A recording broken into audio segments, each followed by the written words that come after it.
Si todavía tienes dudas de que tu país está transitando el mal llamado socialismo del siglo XXI o comunismo castrochavista, o piensas que lo que pasa en Venezuela no podría pasar en tu país, existen varios síntomas que deberías conocer. ¿Te lo digo o no te lo digo? ¿Te lo digo o no te lo digo? Te lo digo.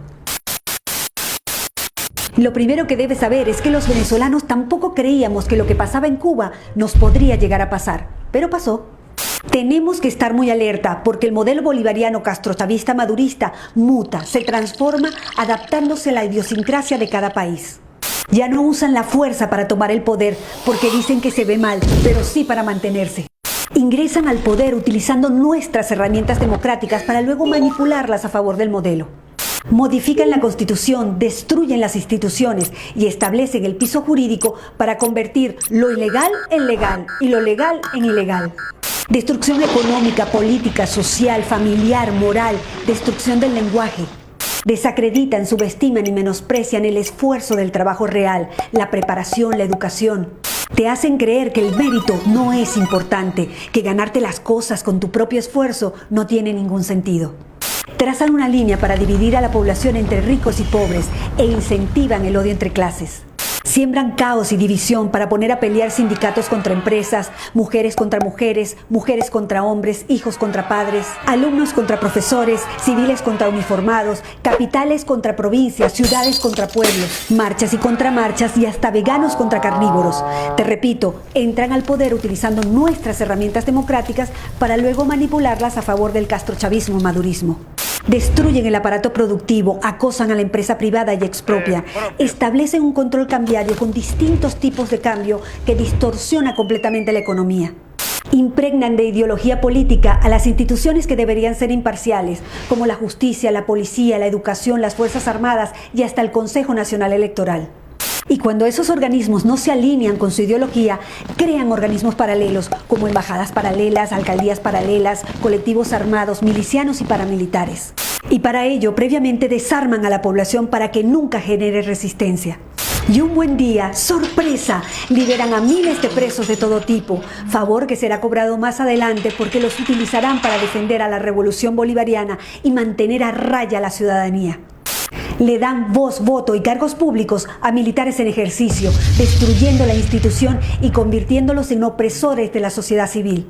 Generan planes, bonos y tarjeta alimentaria como herramienta de control para la sociedad y quien no se alinea a su ideología, no come. Estigmatizan a los empresarios, a los ricos, a los profesionales independientes, a todo aquel que se esfuerza por ganar su propio dinero. Crean un relato para hacerle creer a la gente que ellos no son responsables de ninguno de los problemas económicos. Y a la vez, crean un enemigo interno como los empresarios, los productores independientes, los productores petroleros, los productores agrícolas ganaderos. Y un enemigo externo, generalmente el Fondo Monetario Internacional, los capitales golondrina, los fondos buitre, los inversores extranjeros y por supuesto el imperio yanqui.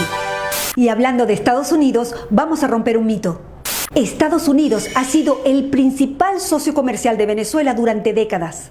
El único país que pagaba $30 millones diarios por la compra de petróleo. Por si no queda claro, Estados Unidos nunca nos bloqueó y nunca se metió. Las últimas sanciones están dirigidas únicamente a funcionarios corruptos del régimen y sus familias, que casualmente tienen sus grandes fortunas en Estados Unidos. Son expertos en propaganda política. Cuando ocurre algo importante, generan desinformación con noticias bizarras, absurdas, ridículas, desenfocándonos de lo importante y enfocándonos en lo frívolo e irrelevante. Para ello necesitan los medios de comunicación, comprándolos, tomándolos, generando grandes pautas publicitarias e incluso crean leyes de medios para imponer multas impagables. Por ejemplo, en Venezuela cerraron más de 3.500 medios de comunicación entre televisión, prensa, radio y medios digitales. Y cancelaron la transmisión de señales nacionales e internacionales de noticias. Encuentran la manera de diluir la división de poderes y crean nuevos poderes alineados a su ideología. En Venezuela eliminaron a la Corte Suprema de Justicia y a la Cámara de Senadores, instalaron un Tribunal Supremo de Justicia nombrando jueces a dedo, instalando así un superpoder por encima de todos los demás poderes. Y adivinen qué, todos alineados con el régimen. Pero para sostener esta farsa democrática ante el mundo por más de 20 años, se necesita un actor indispensable en el falso juego electoral, gran parte de la oposición funcional al régimen. Además, el régimen se ha encargado